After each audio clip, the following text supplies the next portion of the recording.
Hello and welcome to yet another episode of Warhammer Lore with me, Grey Hunter, where this time around we're going to be having a look at the mercenaries of the Warhammer world, the Dogs of War. They're one of my favourite factions, so I'm really hoping that you guys enjoy this video as much as I do. Also, I want to give a shout out to my fellow Warhammer nerd, Arch Warhammer, who has just started up a channel not that long ago. He's doing Warhammer lore videos as well, and you should totally check him out because he is quality. And he's actually done a few that I haven't got around to yet, like the vampire counts, and a bit on chaos, so check him out. So this video is going to be a little bit different to the others, because it's pretty much all about special characters and their regiments. So what I'm going to do is I'm going to break the Dogs of War and the Smaller Nations of Men up into two videos. This is going to be part one, and then part two is going to be about the actual nations themselves, like Telea, Araby, and Estalia. So, as mentioned, the Dogs of War are the mercenaries of the Warhammer world. They're not even close to a unified force. The Dogs of War come from literally everywhere. There's Dark Elves, Orcs and Goblins, even undead field forces that fall under this heading of Dogs of War. The Dwarf Slayer pirates, horse artillery, blocks of pikemen, that's just a small representation of the forces that you can pick up with these specialized units. The variety of selection in the Dogs of War is pretty much one of the things that makes them really interesting. It seems to me that these units are going to be the mercenaries that you can hire on the campaign map of Warhammer Total War. Specialized units, diverse units, and they're able to include some of the coolest things of the lore in the game, which would be amazing. These units are basically going to be there to shore up, well, they're what you use mercenaries for usually, shoring up weaknesses and deficiencies in your own army. Something to bear in mind as well while watching this video is that some of the units I will discuss are kind of old, so they might not make it in the same incarnation, and a few like Golfag and his Ogre Man-Eaters have actually moved on to other armies. This also means, though, that because they are fairly old, that for the majority of them, we don't know what's happened to them, so end times isn't really a thing for these folks, which makes me happy. So, Regiment number 1, Al-Mukhtar's Desert Dogs. A band of horsemen from the sandy deserts of Araby. These guys are a light cavalry force and superb raiders. They've got an interesting bit of backstory to them as well. A young man from Marienburg named Werner Gluck, yeah, I don't know either why you would make that a name, who as a child had become used to frequent beatings from his teachers and fellow students, arrived in Araby looking to explore the history of the world and travel. Not a stupid man, Werner was well versed in the language of the locals, though not the legends, and he found Araby was a place that he liked. The people were friendly and open and happy to help him, which was a nice change. Hiring a group to take him to some famous ruins, Werner's caravan was attacked by bandits and he was captured. The leader of the group, Sheikh Ahmed Shufti, ordered Werner tortured, but this was nothing new to the young man, and he endured for several days, shouting insults at his torturers, unnerving them with his steely gaze. A blind boy he had adopted, Ibn, told the captors of how Werner was so similar to the legend of Al-Mukhtar, and valuables went missing. Mysterious! Which Ibn claimed was a sign of Al-Mukhtar's disfavor. As they tortured him further, the bandits started saying Al-Mukhtar's name around Werner, and not knowing what it meant in the local dialect, which is Chosen One, he bellowed it back at them. The bandits fell to their knees, taking this as a sign that Werner was indeed Al-Mukhtar, and they cut him down from the stakes that they had tied him to. And Werner did forgive them. He became one of the Desert Dogs, and fought with them, eventually taking over leadership of the company from his newfound friend Sheikh Shufti, and forging it into an excellent light cavalry raiding force. So if these guys get included in a Warhammer Total War, they'll basically be kind of like Bedouin warriors when you could hire them in the Levant, so they could be kind of interesting. I'd like to see them. Braganza's Besiegers, a company of marksmen armed with crossbows and pavises, or siege shields. They worked for Borgio, the warlike leader of Mirigliano, a Tilean city-state, contracted by him to help take a fortress.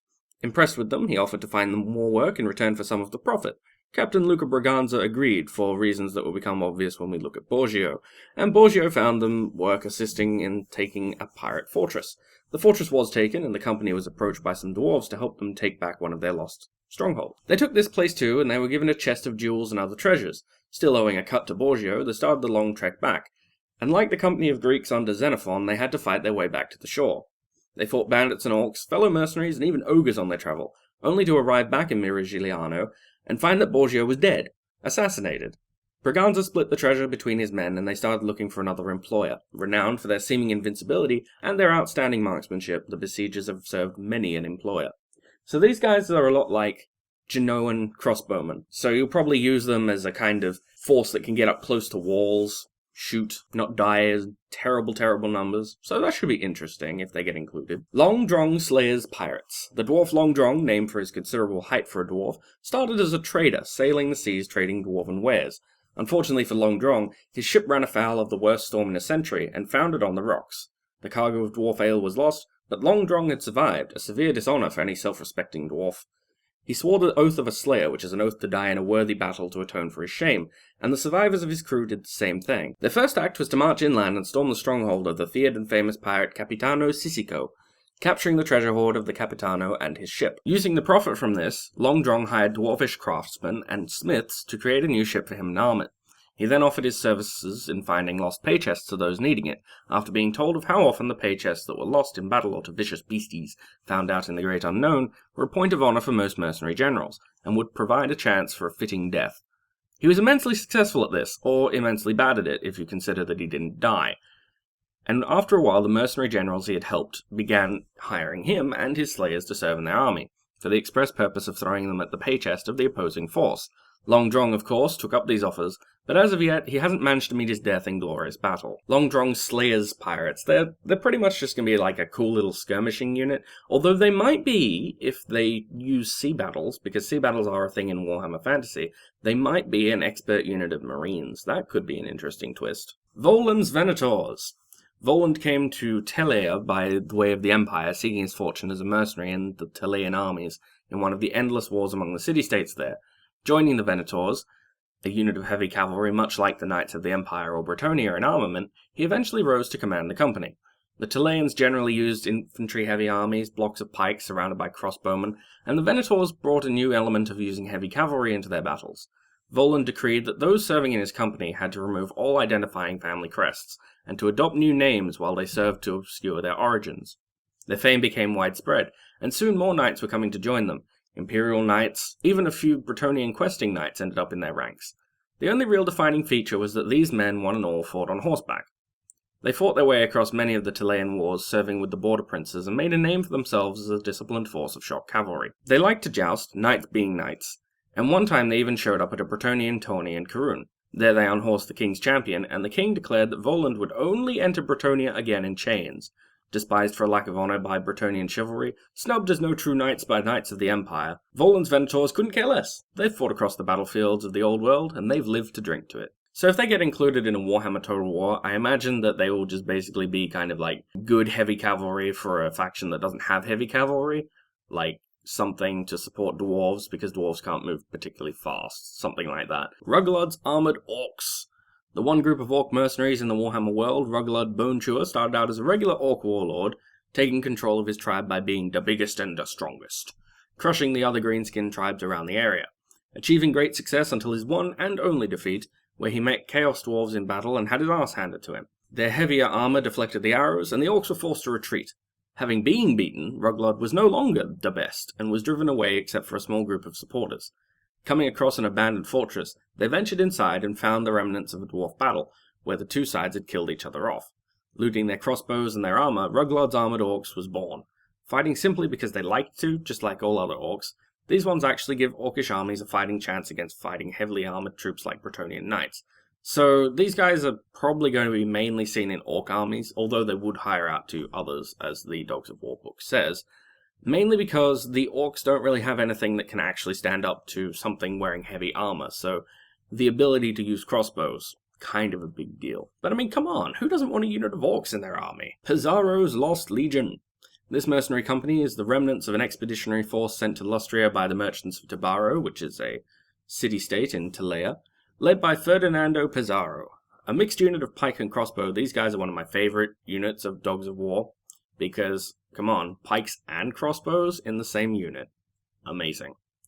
Arriving on the shores of Lustria, Pizarro advocated leaving a force aboard ship to make sure the mercenary sailors didn't just up and leave with the pay chests. He was overruled by the other two captains, and everyone went ashore, without the pay chests. The ships predictably sailed away, and the other two captains were exiled. The remaining two regiments joined Pizarro, and he trained them in the art of mixed crossbow and pike before heading inland. Finding treasures in the Lizardmen ruins, they looted gold and precious jewels. Naturally, the Lizardmen weren't too pleased about this, and they attacked, but the Lost Legion fought them off, the combination of pike and crossbow proving deadly at both range and in melee. The mage priest in charge called off the armies of Saurus and Skinks, using his power to suggest to Pizarro and his men that it might be better to fight for the Lizardmen instead of against them. This guy's implied to be Mazdamundi, by the way. The Legion left the loot they had taken and retreated to camp for the night. The next day they found much of the loot returned, though the largest tablets of gold had been kept by the lizard men, and food and water supplies too had been left for them. The Saurus had surrounded them, leaving only the south side of the square open, and the Legion headed that way. They eventually came to the vampire coast of Luther Harkon, and fought through his undead horde. Repairing the least damaged hulks off the vampire coast, they sailed back to the old world, making it to the coast of Araby as the ships were about to sink. They began the long march home to Telea, fighting their way across Araby and Sartosa in service of the local lords, but make it they did, and their glorious tale has brought them many a contract. So these guys are pike and shot, basically, and they would be a really, really good addition to pretty much any army that could actually hire them. Because, come on, mixed units. But then again, I'm not sure if they'll actually be able to have mixed units in a Total War game like that, so they might just either be pikes or crossbows, which would be unfortunate. Arsenil the Dragon Lord. Let it not be said that all High Elves are such complete and total arseholes, too busy preening about how swell they are to have stood against Chaos for so long to get anything done. This guy is a Prince of Calidor, and one of the few elves still able to call on the dragons, riding one that's called Death Fang into battle. He was leading the forces of Calidor to the Phoenix King's aid during the Dark Elf invasion at some point, when word came that Calidor itself was under attack. Naturally, he turned back, defeating the forces attacking his home, and then continued on to muster with the Phoenix King. The Phoenix King, however, was not pleased, and demanded that Arsenil answer a summons for a dressing down. Arsenil was obviously a little bit miffed. He thought he'd done a pretty good job. He'd broken invasion and all, and so he refused, saying he was no longer a subject of the Phoenix King in that case. Fine, said King Finnebar, I revoke all your titles, and exile you, unless you face the King's justice. Arsenal decides he's had enough of this ungrateful son of a bitch, and ditches Ulthuan, heading to one of the lost cities that used to be in High Elf City. There he finds that men have moved in, but the local prince offers Arsenal a contract to fight for him. Arsenal did so, and decided that he rather actually liked this lifestyle, mainly because the people who hired him and accepted the contracts always valued his service. So this guy's one of those who I think will be a bit difficult to put onto a Warhammer game in the Total War setting, because he's a Dragon Lord. He rides a dragon into battle. That could be just a little bit unbalanced. I mean, really, dragons? Leopold's Leopard Company. Fighting under the banner of the leopard, the symbol of the city of Lucini, these guys are the former guardians of the temple of Lucina and Lucan, the twins who were raised by the leopard and founded the city. Their sworn duty was to protect the temple, and they did so for many centuries, but the city was not a peaceful one. Nobles would fight for control, claiming descent from one or the other of the twins. This came to a head when Lorenzo Lupo claimed descent from both, killing anyone who doubted him, and his rival Leopold de Lucci was in command of the Leopard Company. The company held the Acropolis against Lorenzo for many days before the priests, terrified of Lorenzo, cast them out in an attempt to appease him. The Leopard Company wasn't too pleased about this, naturally, and they broke down the doors and reoccupied the Acropolis. They held out for another 2 weeks until Lorenzo offered them a deal. In the words of Gollum, they were offered the chance to leave now and never come back. They took this out and left to offer their services to other princes. They didn't do so well at the beginning, though, losing badly, deciding that they had to make amends to the Leopard for their blasphemy in attacking the Acropolis they had sworn to defend. Leopold suggested that perhaps they should send back a portion of their fee to the temples to make amends, and the men agreed. Their next battle was an overwhelming victory despite the hideous odds arrayed against them, and the regiment survived to march on, always remembering after a battle to send back some of the profit to the priests. So if these guys appear, they'll basically be a pike regiment that looks really cool, and perhaps they'd have a bonus ability, maybe, that they would be perhaps unbreakable, like a fanatic unit. They would never run. Faith in the God and all that. I'm not really sure, but it could be an interesting kind of thing to go with. Bronzino's Battery of Gallipaguns. Another mercenary regiment that fought for Borgio before he died. Bronzino's Gallopers provided a revolutionary mobility to cannons, and with the death of Borgio, they offered their services to many a mercenary army. The mobility of the guns is their strength, able to keep up with the infantry advance, and able to retreat with them if need be. The battery soon gained a hatred from the infantry companies they faced, but they were quite successful. Bronzino hired onto a dwarf expedition to Lustria, and when things went inevitably wrong, the fast guns and their canister shot covered the retreat to the beach, and the light guns were even fired from the longboats as they pushed off from the shore. Bronzino and his Gallipa gunners were soon picked up for a new contract, and their services are highly fought over by the various mercenary generals, making Bronzino richer still, and enabling him to purchase more and more guns to be forged. It's a cycle of life. So if they appear on the battlefield, which I imagine that they will provide whoever gets them an amazing, amazing ability to actually advance with cannons, because usually in Warhammer, the cannons are stationary. You can't really move them. Mobile cannons, kind of a big deal. Bjorg Bearstruck and the Bearmen of Oslo. Norscan marauders from the northern wastes, these bearmen come from the bear tribe, surprise, surprise. Leading them is Bjorg Bearstruck, a man blessed, or cursed, depending on how you view it, by the Chaos Gods to be a werebear. Yes, a werebear, transforming at will into the shape of a bear. He earned this favour by killing the sons of a rival chieftain when they tried to raid his tribe, and this favour granted him lordship of the tribe, for the mark of the bear is most revered. Eager for a fight and carnage, Bjorg and the Bearmen will fight for anybody. They've served with the Empire, they've served with border princes, and all that matters to them, like the orcs, is they get into a good scrap. So these guys, they're going to be interesting, because they're kind of like berserkers, but they actually get to turn into bears. So it'll be interesting to see if there's perhaps like a toggled ability. They fight as men with sword and shield, but then if you want them to, they can change into bears and fight with tooth and claw. That could be a very interesting thing, but I don't really trust CA to get it right. Vespero's Vendetta. If Inigo Montoya was a man who fought simply for the pleasure of being able to beat the snot out of people, he would be this guy. The second son of a Lucinian merchant, Vespero got in trouble with a rival family over the affections of a lady of fine breeding. This led to him having to leave the city, and he joined the ranks of a mercenary bodyguard. His troubles didn't end there, though. Again, his romantic adventures got him into duels with the local nobility, and he killed so many of the young nobles of the city that he had a bounty put out on him. Moving once again, this time accompanied by the best of the duelists in the bodyguard unit, Vespero's vendettas offered their services to the guy we're getting to know quite well, Borgio. When he was assassinated, Vespero and his men disappeared once more into the shadows, leaving the city to seek their fortune elsewhere. It's also noted in the old army book, the army supplement for Dogs of War, that it's possible Vespero did it. It's possible he killed Borgio. Also, as a side note, Vespero likes to wear this death mask thingy, which is kind of primarily for scaring the living bejesus out of his enemies before he kills them, as you do. He's kind of like the man in the Iron Mask, crossed with Inigo Montoya, but totally a psychopath. If they appear on the battlefield, there'll probably be some kind of super assassin unit where, you can place them before battle begins, right behind the enemy or something like that. That could be intriguing, because it could lead to you being able to kill the enemy general within, seconds of the battle beginning, or biding your time and killing them just as the battle lines clash. Mengil, Manhides, Manflares. These guys are scary, real goddamn scary. You thought Vespero's vendettas were scary? Nuh-uh, they ain't got shit on these guys.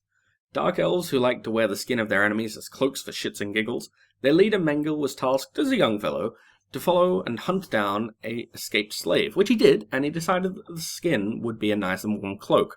Or something like that, Who knows how these guys' minds work? He collects them for a while, lining his father's halls with dead and flayed bodies like a more proactive Ramsay Bolton. Heading out to make his name, he raids various places of the world, ending up in Talea, where, once on a raid, his ship is driven off by high elves, and he starts heading inland, picking up contracts as a hired killer.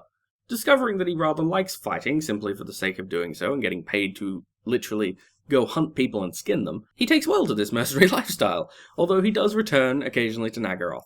In particular, he returns to find the captain who betrayed him and abandoned him when the High Elves drove off the ship. Seriously, these Dark Elves, they're nearly as bad as Dwarves are at holding grudges. So again, if these guys appear on the battlefield, they'll probably be a super assassin unit, which could be really interesting, as I said, for the same reasons as Vespero. It'll be interesting to see if they do that, though, because they could be a real game changer. The Al-Qatani Fellowship. This mercenary company came to be when Roderigo del Monte found his farm ravaged by a passing army of one of the endless Telean wars.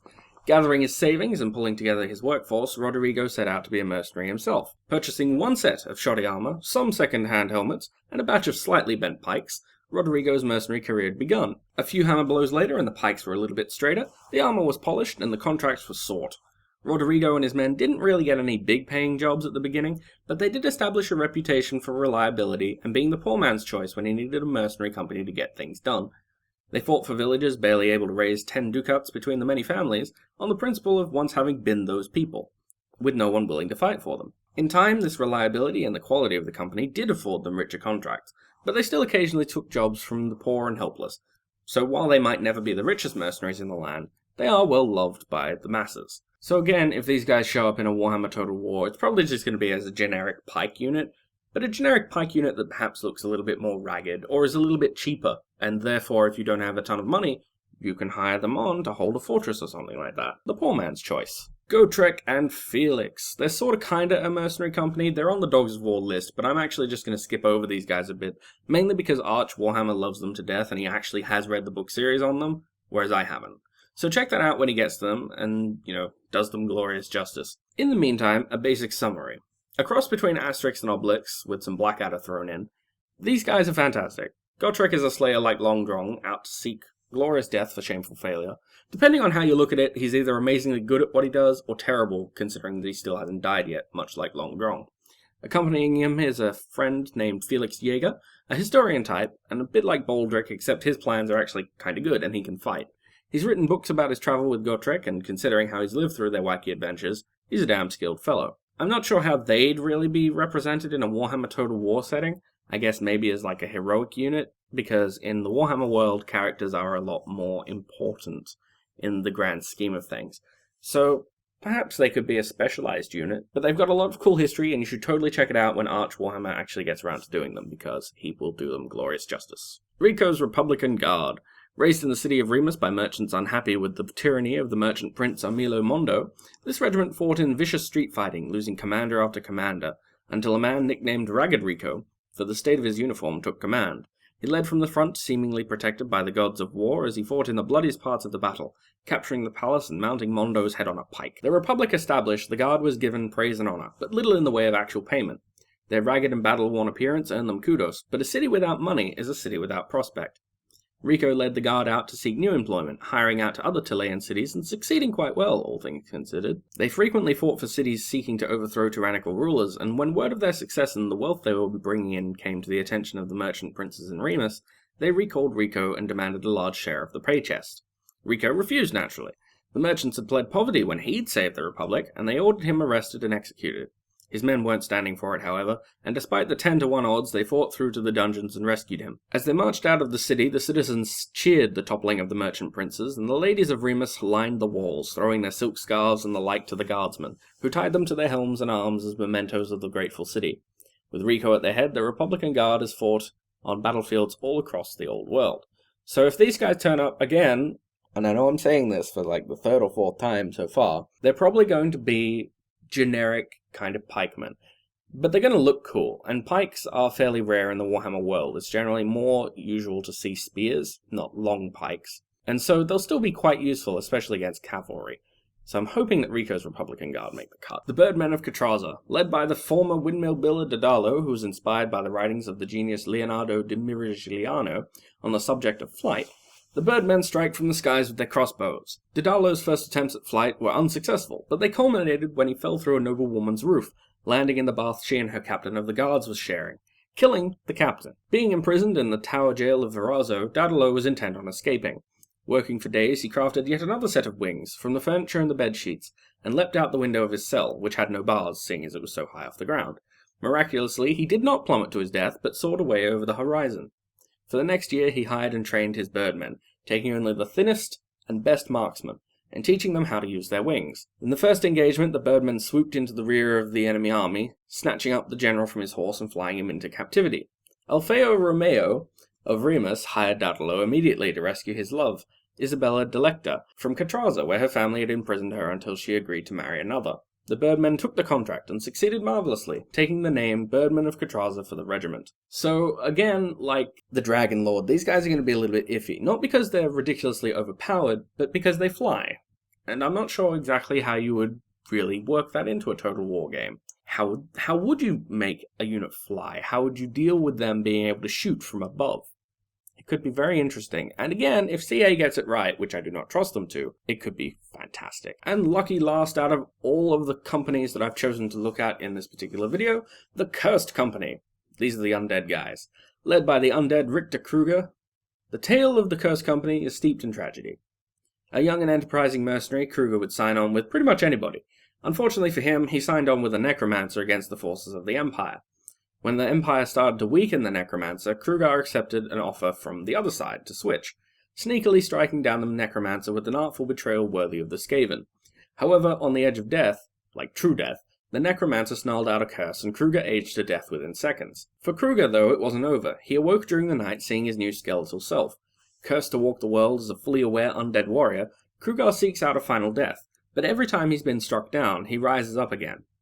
Interesting little oddity about his particular company, though. It says in the entry that they'll fight for literally anybody, except the undead, due to Kruger hating them so much for the necromancer cursing him like that. But that makes sense. I can see why they wouldn't work for the undead.